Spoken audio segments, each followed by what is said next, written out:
Good afternoon, it's John here again. Welcome to Historic Haworth. It's a bit later today, recording.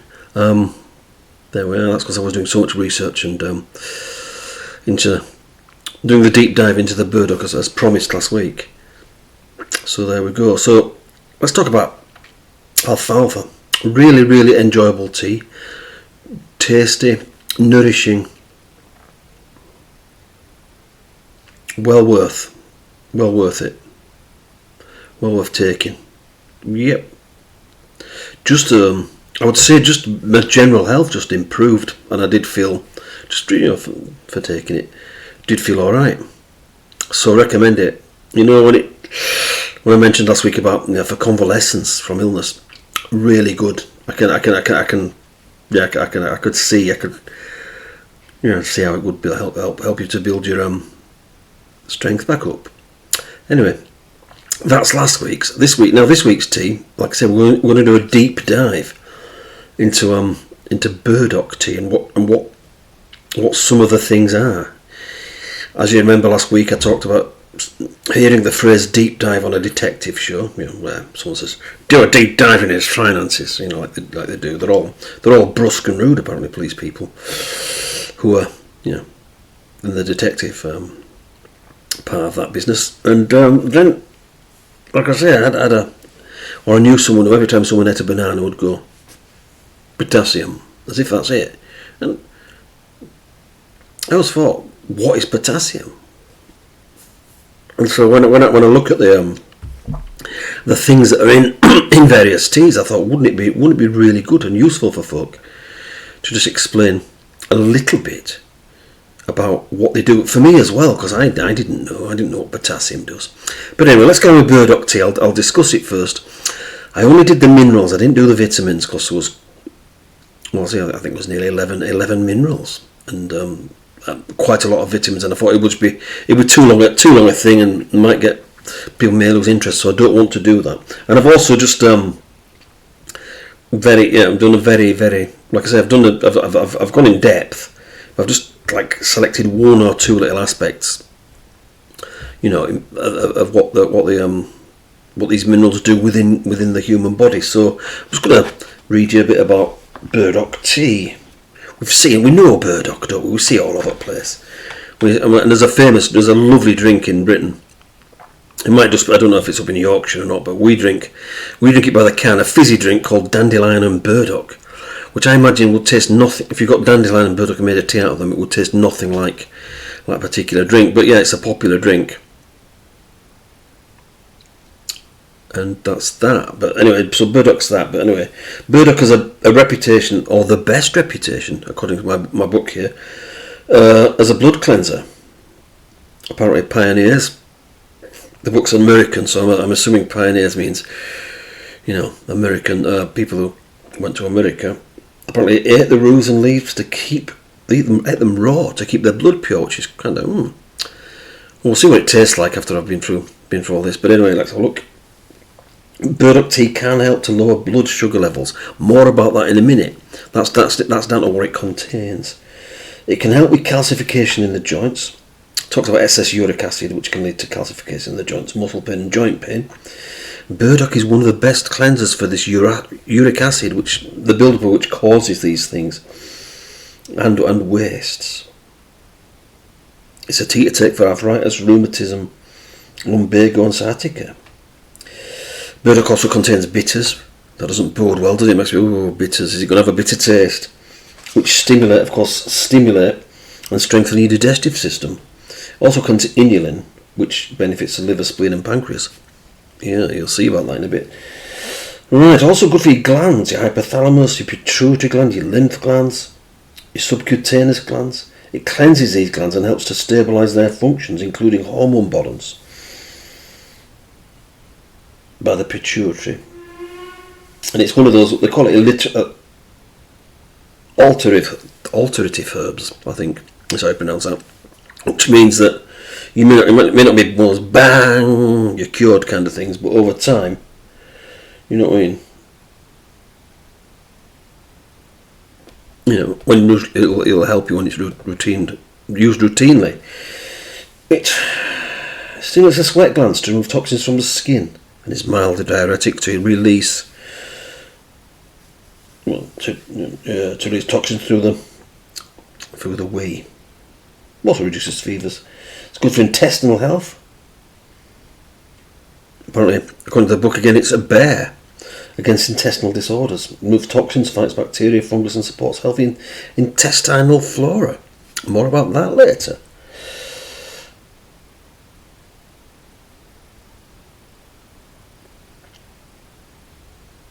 It's mildly laxative, so it keeps waste from stagnating. And also, one of the things, again, so I was surprised by this fact, with nettle, but burdock contains a high level of protein. So if you're on a plant-based diet, get some burdock down. I mean, you could go like the pioneers and eat it raw, I suppose. But I don't know. So let's get into it in no particular order. Here are the minerals that you'll find in burdock tea and how they actually function within the human body. So let's have a go. So phosphorus, and it's needed for growth, maintenance and repair of tissues and cells.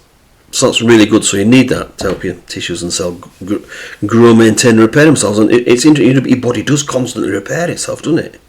So you think of a cut and how quickly that heals up, it's fantastic. So also needs calcium, which helps to build bones and keep teeth healthy, and regulate muscle, and it also regulates muscle contraction, including your heartbeat.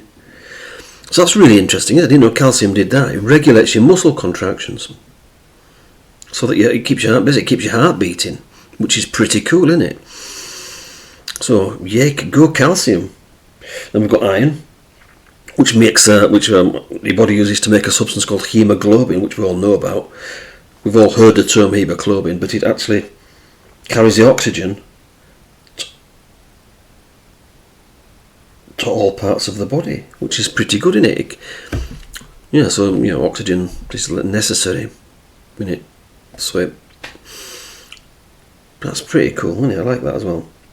Magnesium, that regulates muscle and nerve function, blood sugar levels, and blood pressure.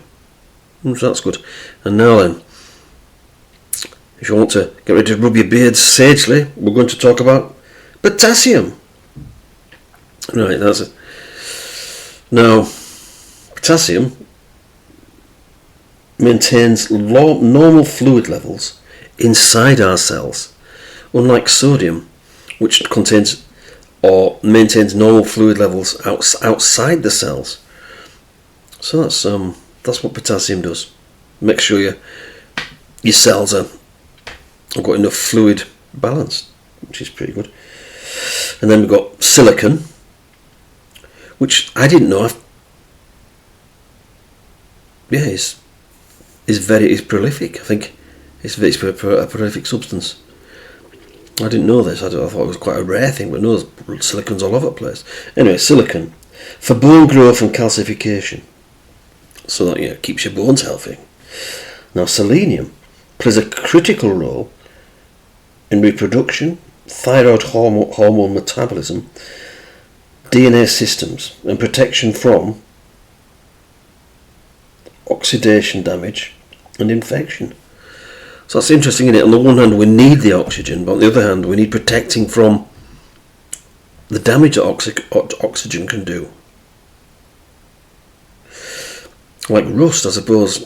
Isn't it? I suppose our body rusts, like rust. That's what oxidization is, isn't it? So our body kind of rusts, and we need selenium to clean that up. Magnesium helps our body form connective tissues, my own right,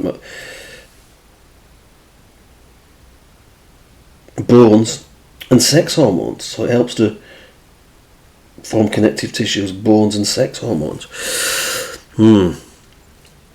So that's cool. Isn't it amazing when you think about it? Now we're going to go chromium now. This is interesting. Chromium plays a role in how the hormone inulin helps the body to regulate blood sugar levels. Okay. So just hold on to that a bit. Hold that thought that chromium plays a role in how the hormone inulin helps the body regulate blood sugar levels. And then we come to zinc, which is used by the body to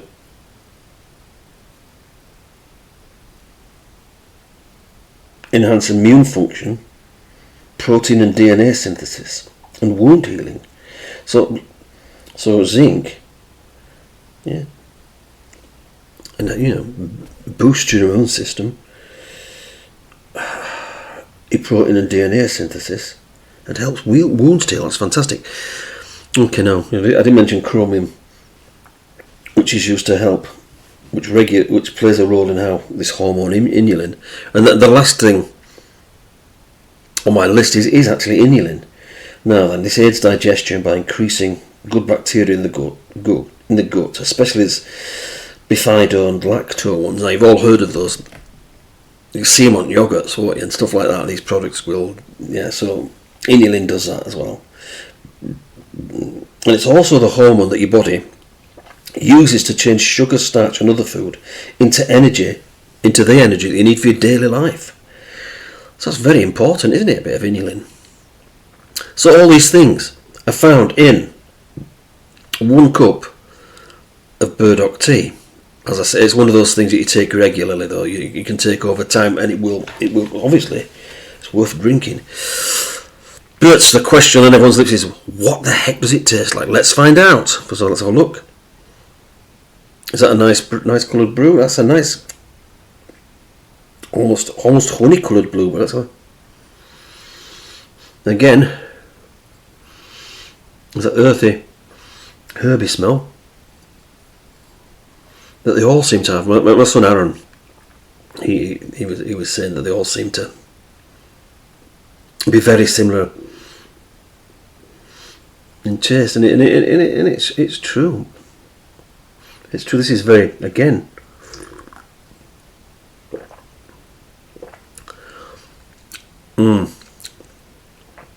that is quite bitter after. That is quite bitter.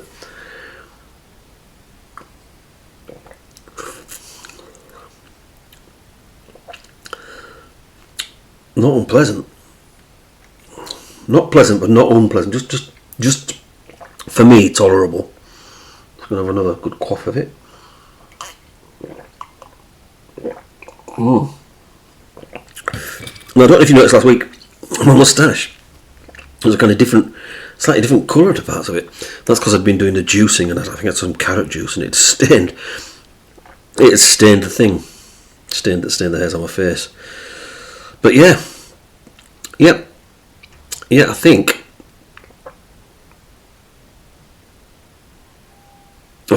nothing like dandelion. I mean, if I mix dandelions with that, it'd be even bitter, wouldn't it? So I don't think it's nothing like the pop. So cheese update, not bad really, not bad. I've been what have I been watching? I was hit by a wave of nostalgia, so I purchased some Blu-rays. I got the Department S on Blu-ray, which I really enjoyed. So I thought, I get the Jason King, and I forgot how influential he was. The character Jason King. His dress and that. I remember, the coolest guys at school at the time were the ones who dressed like or as close to Jason King. There's no uniform in lower or middle school. Yeah, but yeah. So I'm really enjoying that. So I've got a few more Jason Kings to watch, and then I thought, Randall and Hopkirk, I right like that. And then I remembered, I used to get teased. There was a series called The Avengers, and I think for one season, the 6th season, I think, there was a lady called Linda Thorson who played a character called Tara King, and she was my first crush, way back, 69 I think, so way back when I was 7, 8, and was I 8, 9? No, 7 or 8. And my family found out. I don't know how they found out, but every Friday, for the whole day, they would be singing to me, Tarara Bum Dia, it's Tara King today, all over. So I thought, I don't know, must be something to do with me Protestant upbringing. But I thought I shall defer my gratification a little bit. So I got season 4 with Emma Peeling, and that was because I'd seen a recent film, something to do with Soho, with Matt Smith in it, and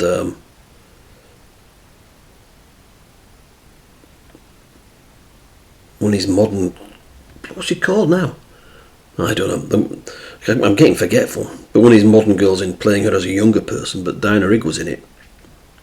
Yes, I think it's 2003. I think it was quite a recent film, but she was in it, and I thought, yeah, it'd be interesting. So I thought, I'm going to defer the Tara King, so I'm going to get the 2 seasons with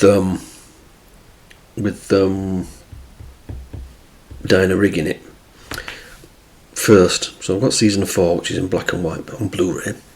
Really looking forward to them, because you have vague memories. You'd come down, oh, I'm hungry, or whatever, whatever it was, and you'd see your parents watching them, and you'd thinking, this looks really good. My son Aaron, he watched an episode of Department S, and was totally unimpressed, saying he could write a better TV show. And it's like, I don't know. Like I may have said before, we are products of the time. That we were born, and we were young, aren't we? And that's that. Cheese update. Like I say, much the same. I'm just about to try and hook up the DVD player to the soundbar as well, because I really want to. Because some of that music that Laurie Holloway does in the incidental music, it just really captures, it evokes the time as well. Yeah, in fact, I just love that time. And it's sad that the revolution of freedom that went on didn't really work. As the Who says, meet the new boss, same as the old boss. As the Bonzo Dog Band say, no matter who you vote for, the government always gets in. The man never lets you win, never lets you change anything.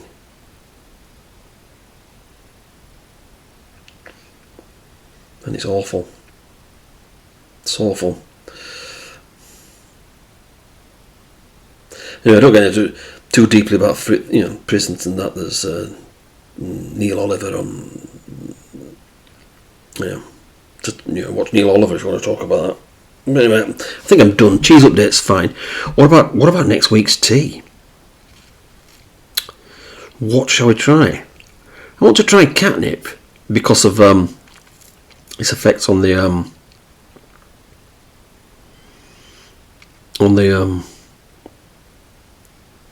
digestive system, because I do get a lot of this reflux stuff that really can really like debilitating.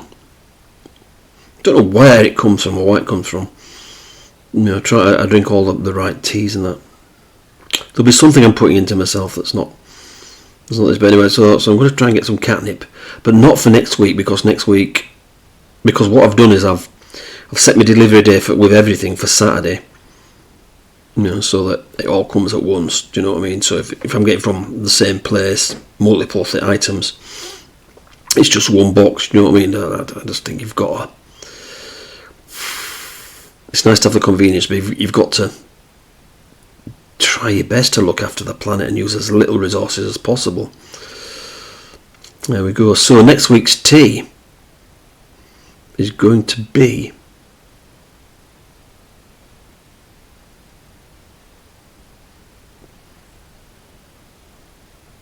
chamomile. Okay, we'll try chamomile. Favourite among the French. That's that. So I'm gonna say thank you for listening. It's been almost 20 minutes. It's slightly longer, but I think worth it to find out a little bit about what makes a tea do what it does, and what the things in it are actually what your body uses them for. I've enjoyed it. I enjoyed researching it.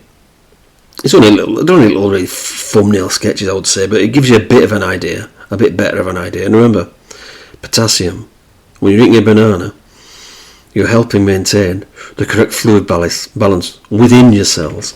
So thanks for listening. God bless you all, and Goodbye.